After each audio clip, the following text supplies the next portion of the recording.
జిల్లాలకు ఐటీ వెలుగులు. హైదరాబాద్ బయట జీసీసీ ఏర్పాటు, కంపెనీలను ప్రోత్సహించేలా ప్రత్యేక చొరవ. నిజామాబాద్, కరీంనగర్, వరంగల్ హైవేల వెంట జీసీసీలు, ఐటీ డేటా సెంటర్ల అభివృద్ధికి చర్యలు.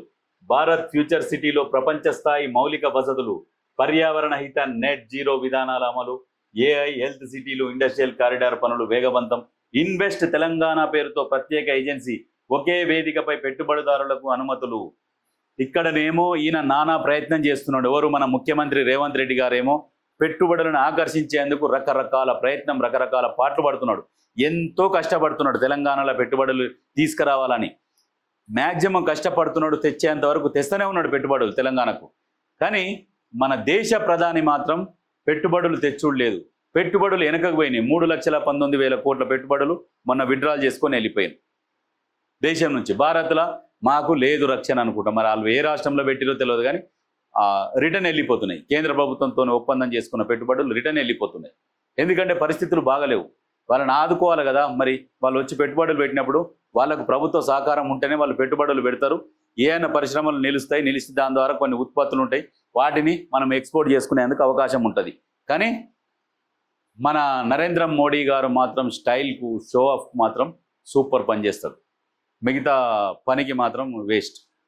ఒకప్పుడు పివి నరసింహారావు, మన్మోహన్ సింగ్ గారు ఆర్థిక శాఖ మంత్రి ఉన్నప్పుడు భారత్లో ఇటువంటి పరిస్థితి వచ్చినప్పుడు ఎంత చాకచక్యంగా చేసిరు.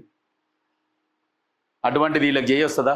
ఇప్పుడు నరేంద్ర మోడీ చదువుకున్నాడు, ఆక్స్ఫర్డ్ యూనివర్సిటీలో చదువుకున్నాడు కాబట్టి 1,50,000 పెన్నుతోని. రాహుల్ గాంధీ ఏం చదువుకోలే, అన్పడ్ రాహుల్ గాంధీ 10 రూపాయల పెన్నుతో రాస్తాడు. ఈయననేమో దేశ ప్రధాని లాగానేమో ఈయన ప్రయత్నాలు చేస్తున్నాడు. ఇటువంటి ప్రయత్నాలు గనక మోడీ గనక చేసింటే భారత్ ఎక్కడో ఉంటుండే. రేవంత్ రెడ్డి లాగా కష్టపడి రేవంత్ రెడ్డి లాగా చేస్తే భారత్ ఇప్పుడున్న పరిస్థితులలో ఇట్లా ఉండేది కాదు. దగ్గర ఆయన పరిపాలించిన 12 సంవత్సరాలు దాటిందిగా. ఈ 12 సంవత్సరాలు గనక రేవంత్ రెడ్డి ప్రధానిగా ఉండుంటే భారతదేశ పరిస్థితి చైనాతోని పోటీ పడే విధంగా ఉంటుండే. ఈ ఆలోచనలు రావాలి. ఈ ఆలోచనలు ప్రధానికి రావాలి. ఇటువంటి ఆలోచనలు ప్రధానికి వస్తే దేశం బాగుపడుతుంది. ఈయన వచ్చి 2 సంవత్సరాలు, ముఖ్యమంత్రి గారు వచ్చి 2 సంవత్సరాలు, 2.5 సంవత్సరాలు అవుతుంది. ఈ 2.5 సంవత్సరాల కాలంలో ట్రై చెయ్యని ఏది లేదు. ప్రతిదీ ట్రై చేస్తున్నాడు. ఎక్కడ అవకాశం దొరికితే ప్రతి అవకాశాన్ని సద్వినియోగం చేసుకుంటున్నాడు. ఇప్పుడు ఆటల్లో కొంతమంది ఓడుతారు, గెలుస్తారు. కానీ ఎట్లయినా ఓడిపోతాంలే అని ప్రయత్నం చేయకుంటే అది మూర్ఖత్వం అవుతుంది.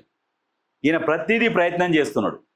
వస్తుందా రాదా కాదు, ప్రతి అవకాశాన్ని సద్వినియోగం చేసుకుంటా ప్రతి దాంట్లో ఎక్కడైతే మన తెలంగాణకి ఏదైనా అవకాశం దొరికింది, మనకి ఇది వస్తుంది, ఇది కావాలి అని అనుకుంటే ప్రతి దాంట్లో ట్రై చేస్తున్నాడు. ప్రతి దానికోసం ఫైట్ చేస్తున్నాడు. కానీ ఈ ఆలోచనలు గనక మన దేశ ప్రధానికి ఉంటే నిజంగా మన దేశం ఎక్కడో ఉంటుండే.